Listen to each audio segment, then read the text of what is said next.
Okay, I'm here at the John Deere 60 again. In the last video that I haven't posted yet, but when I post it, you're going to see me wrestling with this clutch here. Well, as you say, I'm getting a new crankshaft, so that's kind of a mute subject there, but I have to get a new one of these parts here, and that is the what actually makes everything work. I forget what the hell they call that thing. But anyways, I had it a minute ago, and I have Lyme's disease, so my brain doesn't work quite right. But anyhow, what I told you before was I was going to jack this wheel up and move it over because this the pulley hits the tire. So I looked at my handy-dandy John Deere 60 book that my dad got me off of eBay, right there. And it said that it's a possibility that to remove that thing, that pulley, you have to slide the wheel over. So first things first, you have to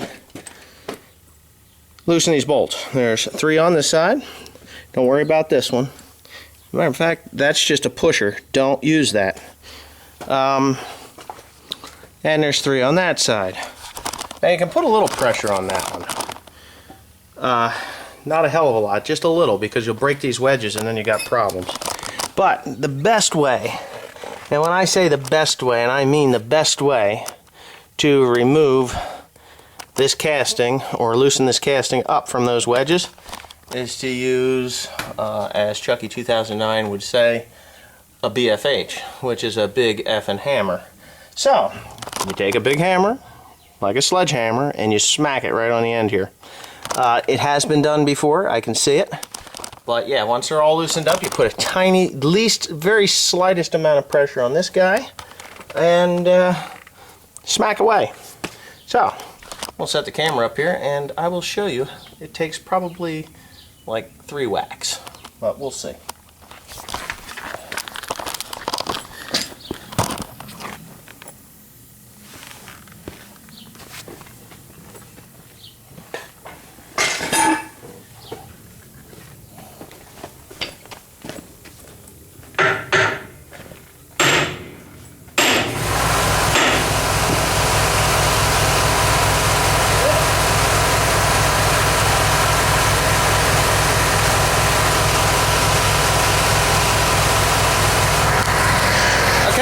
I heard it go.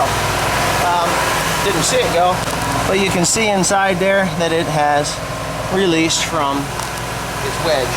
So what I'm going to do is get a wrench on that. I think it's a 1 inch. I may be wrong, I don't know. Probably 1 1/16. Well, for all the wrenches I got floating around here, I ought to be able to come up with the right one pretty easy. And nope. It can't be metric. No, it can't. So, you just give that sucker a little bit of a crank, which is all it took. That little bit. And, as you can see, it has moved. See how much it moved? Quite a bit there. So, I'm going to slide this whole wheel assembly out. I guess here's my little guy here. I really wanted to see that thing move a little bit more, but holy cow, that hurt. Anyways, I'm gonna have to put the camera down to do this, I'm thinking. I don't know that I got enough pressure on this guy. I don't feel it, but I do. Maybe it's got backwards threads, I don't know. Anyway, it's a 1 1/16, so I'm gonna get a impact socket, put it on there, and I'll get right back to it. So, I didn't put it on the impact wrench because that thing is just a piece of shit, but as you can see, my little pusher thing is perfect. Pushed that wedge right back. So now you know how to get the wedges off of an antique or a modern tractor. And my phone is ringing, so I have to answer. Now, if you don't believe me that it was that easy, the one thing that I am having problems with, because, you know, with anything that's been on a axle for as many years as this thing has been, it's a good idea to pull these bolts completely out of the wedge, because that damn wedge will break. So, here it is. It should just, of course, if this phone keeps annoying me, anyway, you just work it out like that, and it comes out to the end. I swear to God. So if the stupid wedge decides it's going to stick fast to the axle, leave it there. I had the 4430. I had this problem. We broke the back of the wedge right off, beating on it trying to get it loose. Well, it really doesn't need to be that loose, because you can pretty much, once they're off of that upper wedge, they'll just drop down onto that. You will have to do some jack work a little later to get it to, you know, to get it to go back up on the other wedge if it doesn't come loose. But I can see that this one here has definitely loosened up. Now, little gears on there that make the make it turn out the shaft, don't even worry about them. But generally 3 whacks on that thing, maybe more sometimes. This one actually was 3 whacks. I put the breaker bar on the loosening lug there, and that forced it just, you know, boom, a couple of good hard cranks and she came right off. So you really don't want to go beating on the axle too much, because it does mar the end of the shaft, which I really don't care, because nobody's going to look at the end of the shaft. And if it's that big of a deal for whoever ends up with this tractor at some point in time, because I don't know whether I'm going to keep it or not. I just want to run it, take it to the tractor pool, have some fun with it. I kind of like the tractor. I think I'll fall in love with it when it gets running right. But yeah. So now with that being done, I really kind of want to get it as far out as I can on the axle, and doing that with a, here, I'll just drop you guys off there. And we'll just kind of manhandle this son of a bitch. There it comes.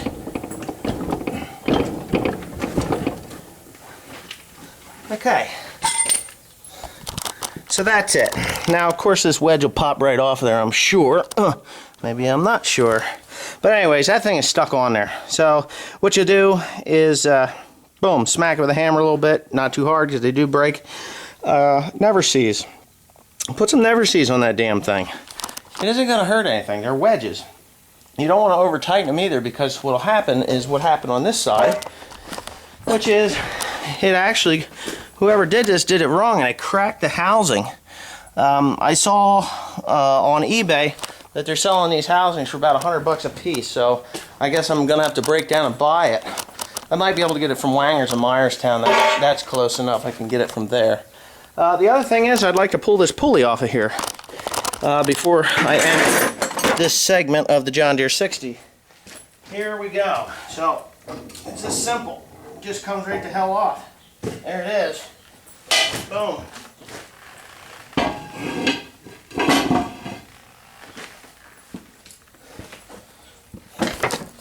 And that was that. It seems like it's in pretty decent shape. Less a few pieces of shit that they had stuck in there for God knows what. I think there's supposed to be gear oil in this. So my money has it there's a seal that's either worn out or missing. I'll have to research that, but I could just bet you right here that it's on this slinger shield here. Yeah, someplace, because there's absolutely no oil down in there. I don't know if that's a crank. There's no oil in there. There's supposed to be oil in there. That's transmission oil for that, because the engine has a seal between it. So anyway, obviously I got to sort these things out. They seem to be rather difficult to find, the rear seal, or the seals for these, not rears, but the main seals for these things. Yeah. Wow, I'm pretty sure there's a seal or some kind of an O-ring that's supposed to be in there, but I will find out. Maybe not. It could be just that it's set up and engineered in a manner that it doesn't need that. Wow, that's really scored. Look at that shaft. Something got in there and really messed that up. I don't see anything in there. Well, whatever it is, it is. We'll figure it out as we go. But thanks for watching.